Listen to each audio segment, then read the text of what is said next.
Greetings and welcome to Walking in Wealth. I'm your host, JD Garnier, and you are listening to KKNO K75 AM and 107.1 FM radio in New Orleans.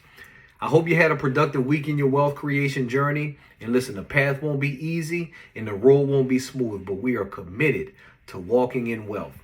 I'm thankful for the opportunity to share with you again this week. And listen, first things first, if you are not following me on social media, please follow me on Instagram at GarnierJD, Facebook at JD Garnier, and Twitter at JD Garnier1. Also, for full episodes, subscribe to the Melanomics YouTube channel. Also, if you need someone to empower your organization, inspire your staff, or galvanize your team, please contact me for speaking engagements. No organization is too big or too small to add value or impact.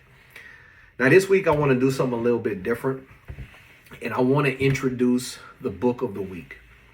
Because I feel like if we truly going to focus and commit to a wealth creation journey, a part of that includes constantly empowering ourselves with knowledge, with information. And so books that I want to introduce are things that will help advance your understanding of wealth, of finance, of investing, and hopefully give you some ideas, some strategies, and really open up your mind to a whole new way of thinking. And so the first book of the week is a book called Naked Economics. This is a book that I've read over probably about 10 years ago. I believe they've recently introduced a newer version to it. But Naked Economics is a book that really helps to talk about economics in a way where it's relevant to our everyday life. And it gives ideas, it gives concepts, it gives stories in real life ideas on how the economic concepts apply to things that we deal with every day. So if you really want to understand the economy in a way that helps you connect it to things that you do every day, Naked Economics is a good book to read. It's a really easy read, and I think it'll help you along that path.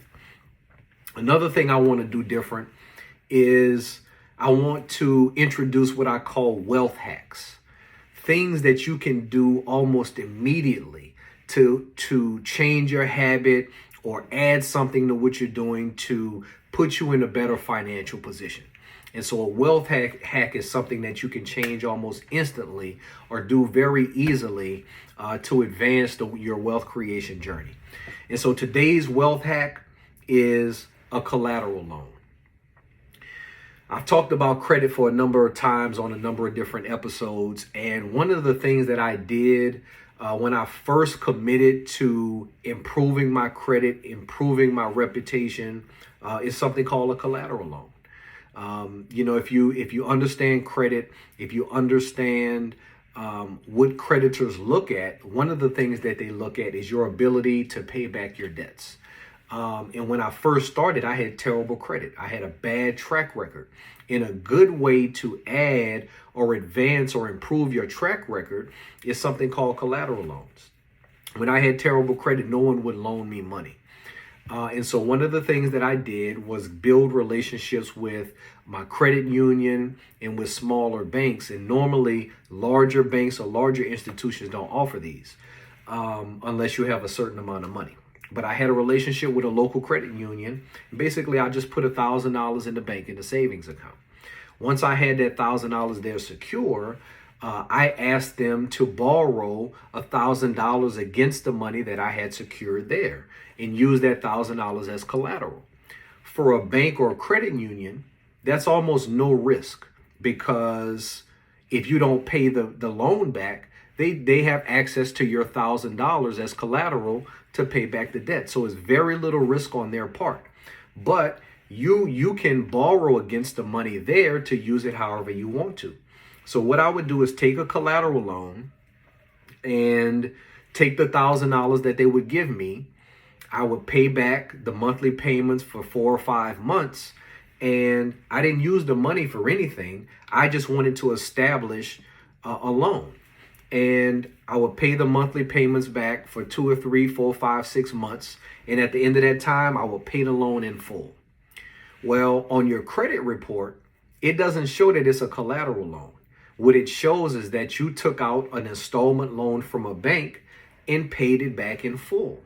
And so if you do that process 3, 4, 5 times, what it shows on your credit is now you have a consistent history of taking out loans with financial institutions and paying them back before they are due. And if you do that 3 or 4 times, you can establish a reputation of paying things back. And in 12 or 18 months, you have 4 or 5 of those on your record. Now you've changed your financial reputation.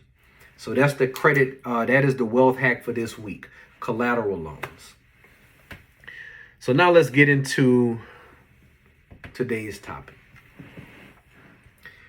Now, if you know me, you know how important family is to me. Both my immediate family as well as my bloodline and my lineage. My wife, my kids, my parents, my cousins, my aunts, my uncles. Every single person in my family holds some significant value to me, no matter how big or small.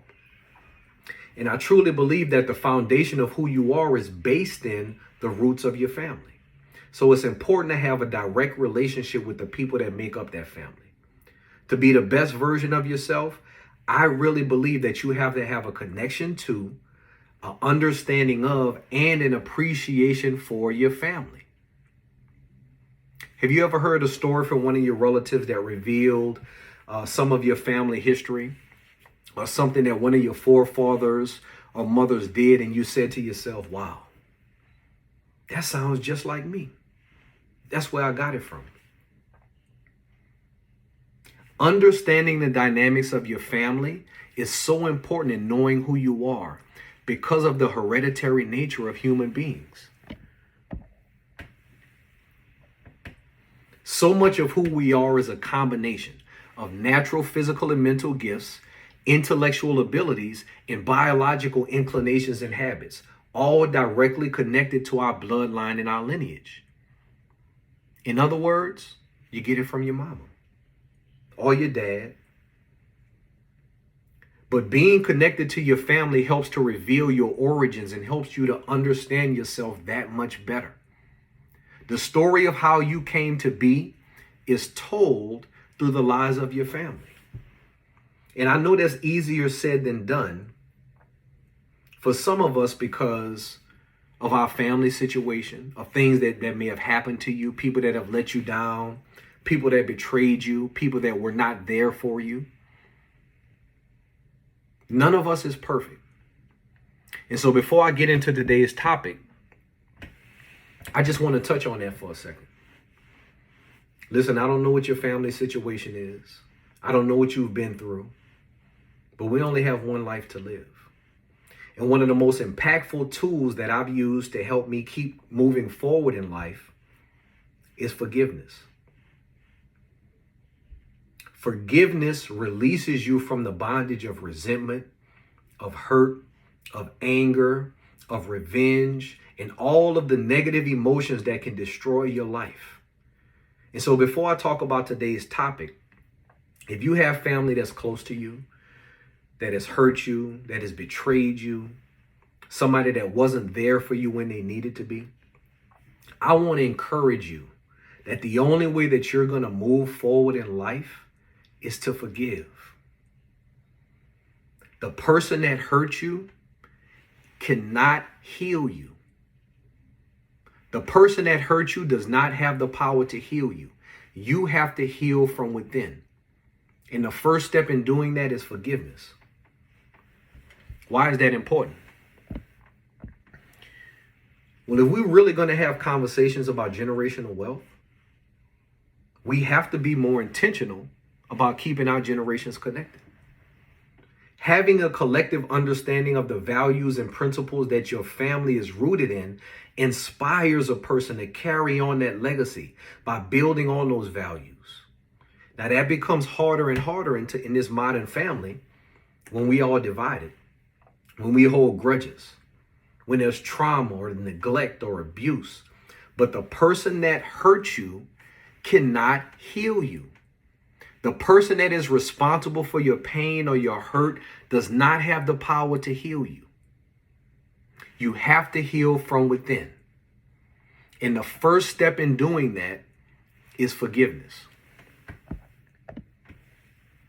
I say all the time that the simplest unit of any society is the individual. But after the individual is the family. And so one individual has the ability to shape the ideas, the values, and the principles that a family lives by, therefore creating a legacy that can last for generations. Generational wealth. See, it's not just about the money. If you leave your children $1 million with no guiding principles, what you think they're going to do with that money? But if instead you provide your family with a foundational blueprint to creating, harvesting, and protecting family wealth, you can create a legacy that lasts for centuries. And so today, I want to talk about the family wealth discussion. One of the most difficult things to discuss with family is money. For whatever reason, we have a hard time sharing our thoughts, our feelings, and beliefs about money. And I really think the big reason for that is because we view money, or the way that we view money is really rooted in what we value. And it's very difficult for us to communicate what we value. It is very hard for us to have conversations about what we value because a lot of times we don't even know what we value. But if we're going to change our personal circumstances, our family situation, and our community dynamics, we are going to have conversations that establish a core set of wealth values and principles that can be transferred from generation to generation. And so the first step in the family wealth discussion is identifying your values. What do you stand for? What do you live by? What do you believe in? If you're in a life or death situation where you have to make a critical decision, what principles is that decision going to be made on? What do you value? These are some examples of values: honor, loyalty, integrity, courage, achievement, faith, love, respect. What do you value? My suggestion before you do anything else is to just take a few moments when you're lying in bed at night, when you have some time to yourself, get you a pen or get your phone out and really think about it. Write down what you value, what you believe in, what principles do you stand on as a man or woman? Because those principles and values are going to guide every decision that you make in life. So you got to determine your values. What values do you want your children to live by? Your grandchildren? Once you've determined those family values, the next step is to identify your talents, abilities, and gifts. You might have a family that naturally inherits certain gifts, certain things that you do well, that you see that you've gotten from people in your family. But once you've identified a set of core values, and now you understand the family talents, abilities, gifts, inclinations, habits, things that you may have inherited like land, whatever it is, whatever that family source of wealth can be with each individual, now you have a foundation to build on. Now you have something to go with. And so now the first step, after you've identified your values in the family wealth discussion, is something that I call the vertical wealth pipeline. It has to do with sharing information and wisdom between parents and children, between grandparents and parents, between grandparents and grandchildren, creating a vertical pipeline of wealth and understanding that can be passed from generation to generation. Let me tell you where I got this idea from. When I worked in private banking, we used to work with ultra high net worth families. I'm talking about families worth 50, 100, 200, 500 $1,000,000.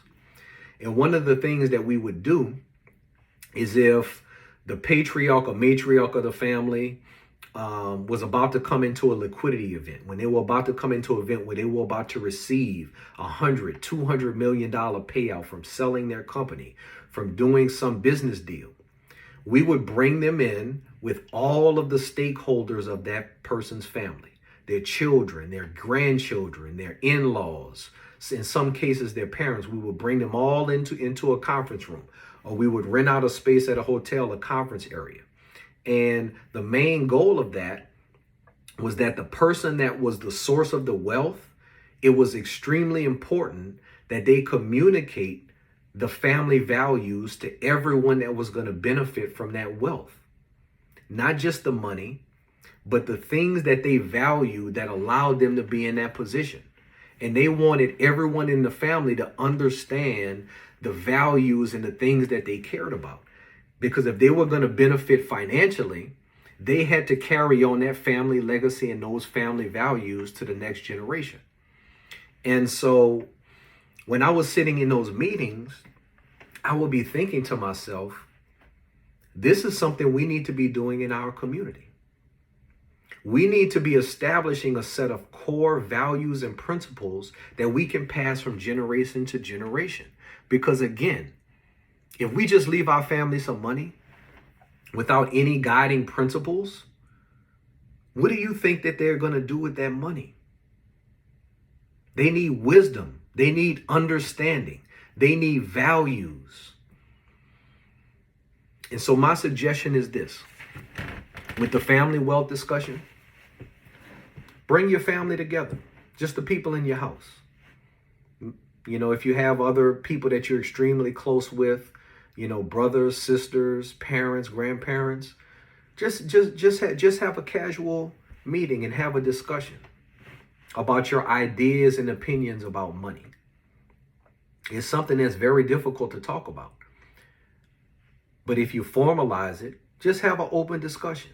And what you'll learn is that from generation to generation, you have different opinions and different ideas and different values when it comes to wealth, when it comes to money. But it's important to understand that. It's important to understand what those differences are so you can kind of understand with the family dynamics. And when you first start to have those conversations, you're going to talk about things in general, right? How you feel about wealth. How do you feel about investing? How do you feel about ownership? How do you feel about the hard work that you've put in over the years and decades in your profession? And you're going to develop an understanding.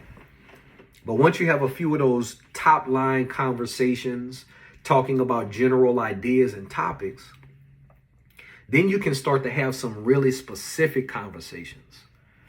You can talk to your parents about their future and who's going to take care of them in their older age.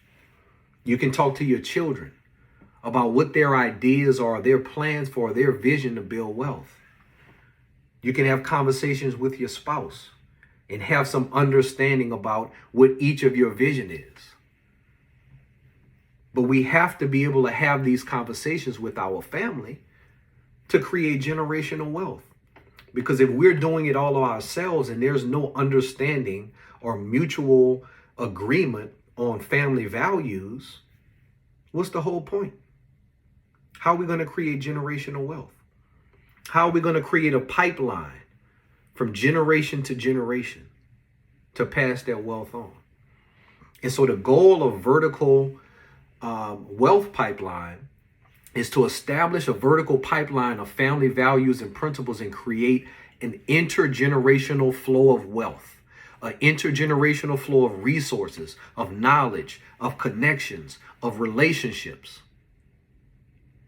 I would even go as far as to create a family mission statement and a family vision statement, because that's going to help to hold you accountable for your family's vision and your mission going forward. And every financial decision that you make, every business decision you make, every wealth decision you make is guided by that vision. Vertical wealth integration. You want to create that pipeline.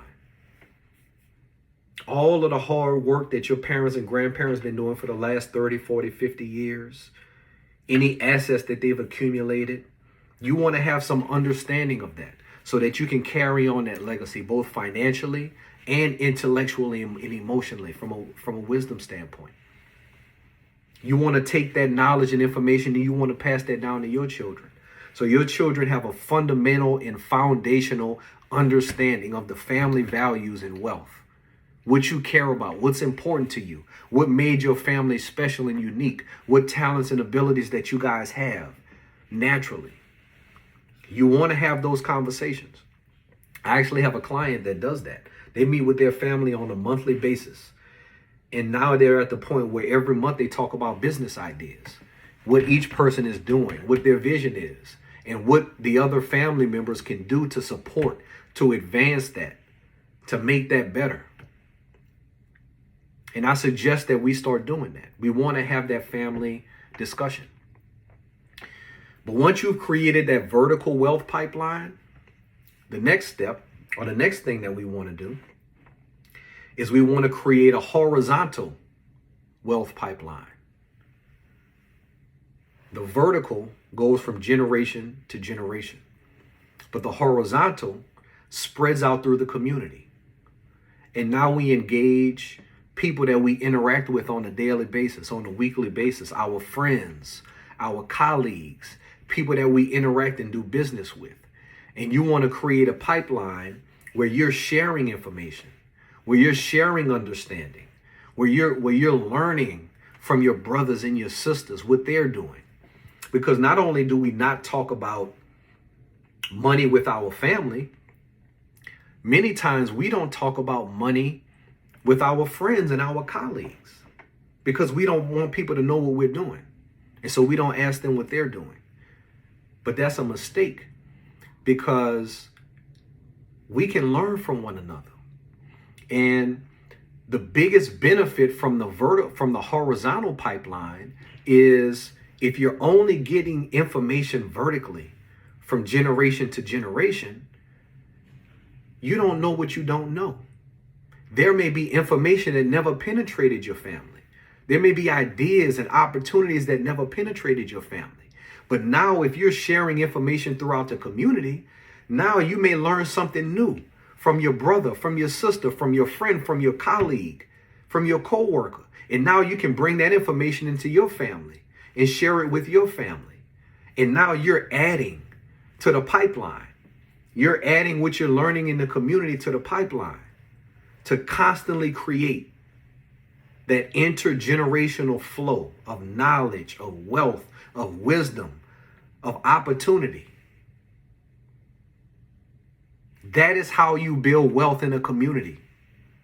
We don't build wealth by hiding information, by learning something and keeping it amongst ourselves, by making money and not connecting.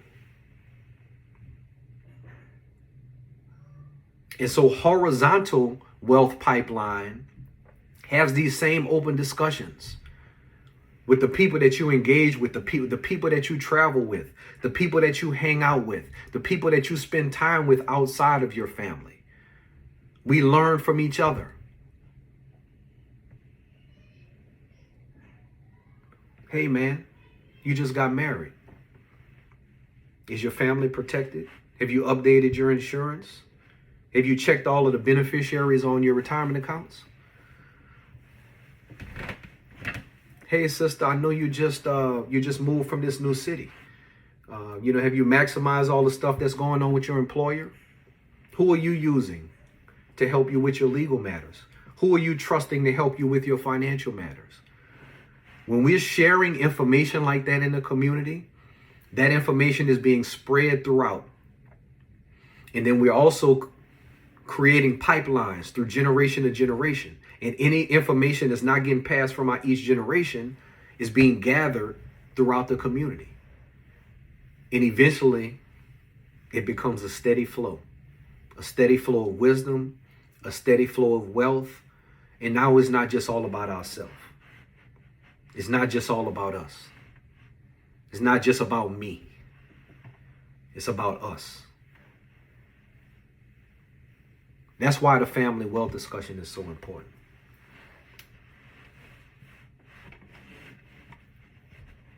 You give a man a fish, he eat for a day.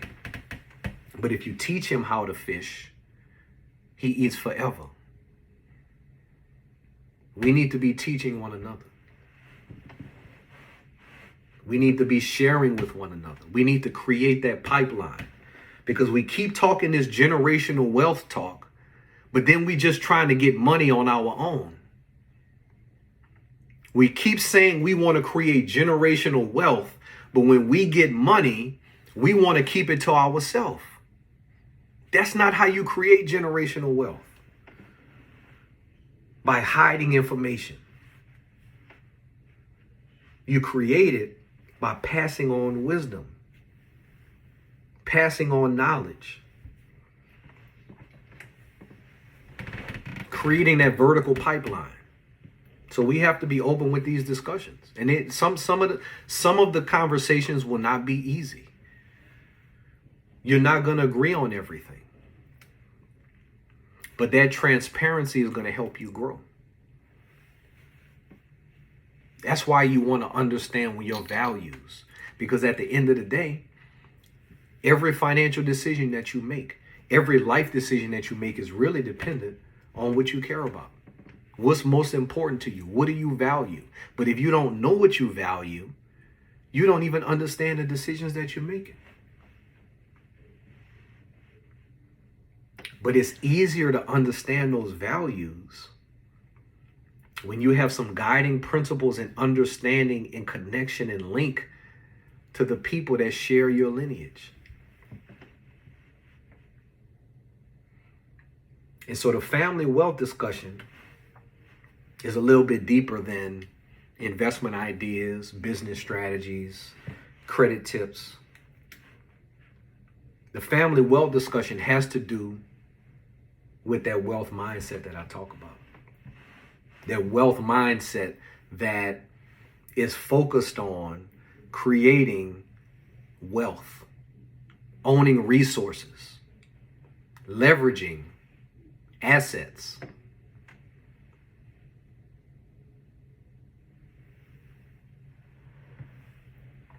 And so I hope that this is making you think.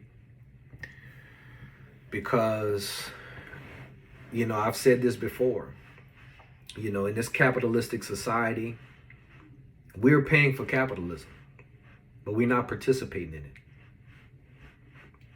We're paying for capitalism with all the financial decisions we make, all the things that we do, all the things that we go and buy, our ambition.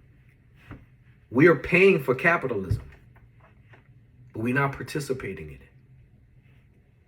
And the only way that we're going to close the wealth gap is that we work together. That we understand one another, that we have a core set of values and principles that we can share from generation to generation. And if we do that, now we set a trajectory that we can build on. Once you have a foundation, you can keep building on it. If there's no foundation, nothing will hold. But once you have a foundation, now you can build on it. And it's strong enough to continue to build on it over and over and over and over again. And that is how you create generational wealth. My name is JD Garnier. Thank you for tuning in to Walking in Wealth, and I'll see you next week.